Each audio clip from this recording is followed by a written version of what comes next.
Praise the Lord all. सबको जय मसीह की मैं भरोसा रखती हूँ उस पाक पवित्र परमेश्वर के ऊपर जो आज भी जीवता है और आज भी अपने लोगों में बड़े बड़े कार्य करता है। वो सचमुच आज आपको छुएगा, आज़ाद करेगा और उसका वचन आपकी ज़िंदगियों में बोया जाएगा और 1000 गुना फल लेके आएगा।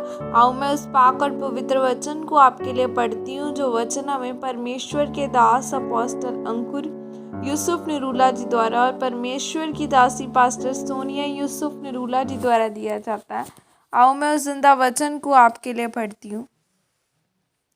यीशु मसीह को कैसे खाना है, जैसे कि पवित्र बाइबल निगरमन 12 की 11 आयत में लिखा है।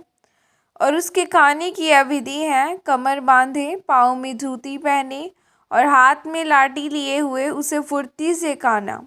वह तो यहोवा का पर्व होगा। आमीन। मेरे प्रियो, बाइबल बताती है कि परमेश्वर ने मूसा को कहा, जब तुम मेमने को खाओ तो फुर्ती से खाना, लाठी लिए हुए, जूती पहने हुए, तैयार होकर उस मेमने को खाना।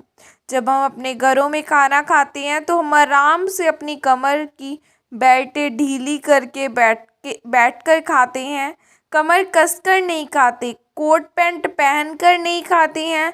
परमेश्वर ने कहा, जैसे ही तुम मेमना खाओगे मैं तुम्हें आज़ाद कर दूंगा। पुराने नियम में जो भी हुआ है वह हमेशा एक प्रतिबिंब रहा है, एक उदाहरण रहा है। और एक नए नियम में जब हम उसी मेमने को प्रभु भोज के रूप में खाते हैं तो हमें मालूम होता है कि हमें बिल्कुल तैयारी के साथ खाना है, क्योंकि उसके बाद खुशखबरी आपका इंतज़ार कर रही है। हमें लगता है कि हम ईसाइयों वाला एक रीति रिवाज पूरा कर रहे हैं कि यीशु मसीह ने कहा था कि मेरे आने के समय तक मेरी मौत को याद करके उसी तरह से किया करना।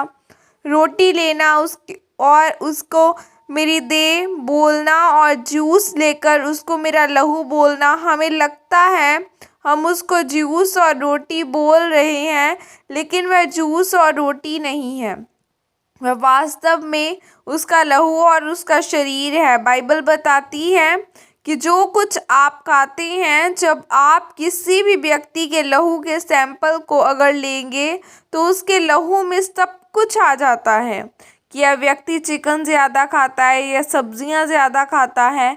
फिर डॉक्टर बोलते हैं तुझ में यूरिक एसिड बढ़ गया है, चिकन कम कर दो। उसके लहू में मालूम होता है कि आप क्या खाते हैं। आप जो खाते हैं वह आपके लहू में जाता है, और जब आप यीशु मसीह का लहू खाते हैं तो यह भी आपके लहू में जाता है। इसीलिए आप कभी असफल नहीं हो सकते। आपका डीएनए प्रभु यीशु मसीह का बन जाता है जब आप यीशु मसीह को अपना उद्धारकर्ता मान लेते हैं, बपतिस्मा लेते हैं, प्रभु भोज लेते हैं, तो अपना आत्मिक डीएनए अब असफल वाला नहीं है।